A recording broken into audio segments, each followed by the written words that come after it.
Isaiah 41, 1 through 29. Be silent before me, you islands. Let the nations renew their strength.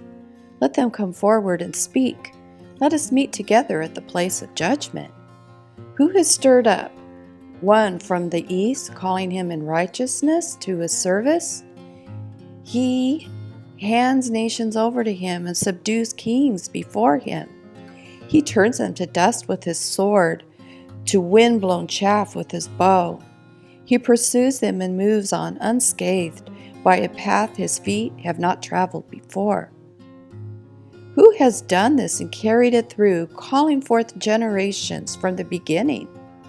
I, the Lord, with the first of them, and with the last. I am He. The islands have seen it and fear. The ends of the earth tremble. They approach and come forward. They help each other. They say to their companions, "Be strong." The metalworker encourages the goldsmith, and the one who smooths with the hammer spurs on the one who strikes the anvil. One says of the welding, "It is good." The other nails down the idol, so it will not topple. But you, Israel, my servant Jacob, who I have chosen, you descendants of Abraham, my friend, I took you from the ends of the earth. From its farthest corners I called you. I said, "You are my servant." I have chosen you and have not rejected you. So do not fear, for I am with you. Do not be dismayed, for I am your God. I will strengthen you and help you. I will uphold you with my righteous right hand. All who rage against you will surely be ashamed and disgraced. Those who oppose you will be as nothing and perish. Though you search for your enemies, you will not find them. Those who wage war against you will be as nothing at all.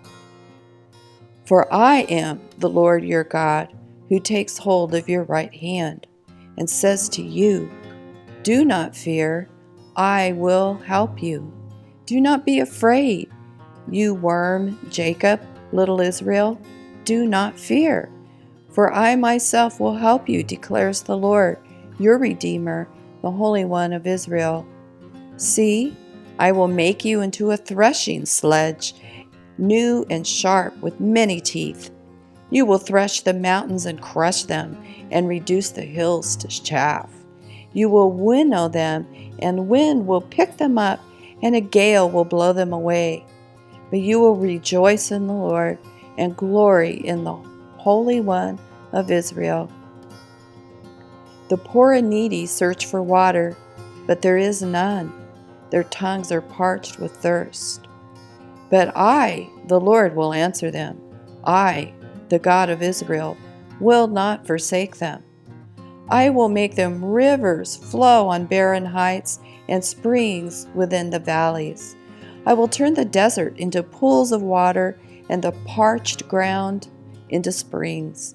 I will put in the desert the cedar and the anica and the myrtle and the olive.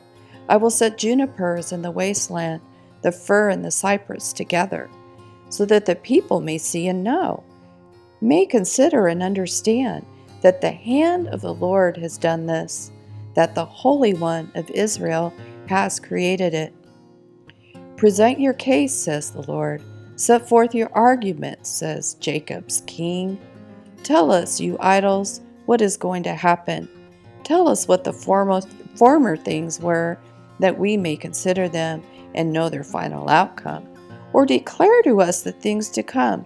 Tell us what the future holds, so that we may know you are gods.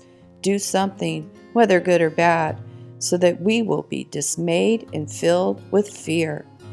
But you are less than nothing, and your works are utterly worthless. Whoever chooses you is detestable. I have stirred up one from the north, and he comes.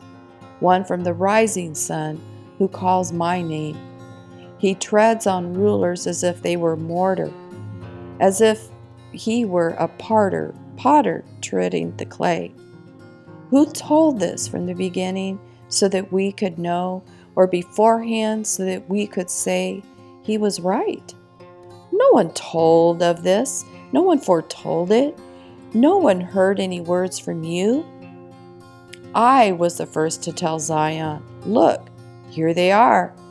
I gave to Jerusalem a messenger of good news. But look, there is no one among the gods to give counsel, no one to give answer when I ask them. See, they are all false. Their deeds amount to nothing. Their images are but wind and confusion.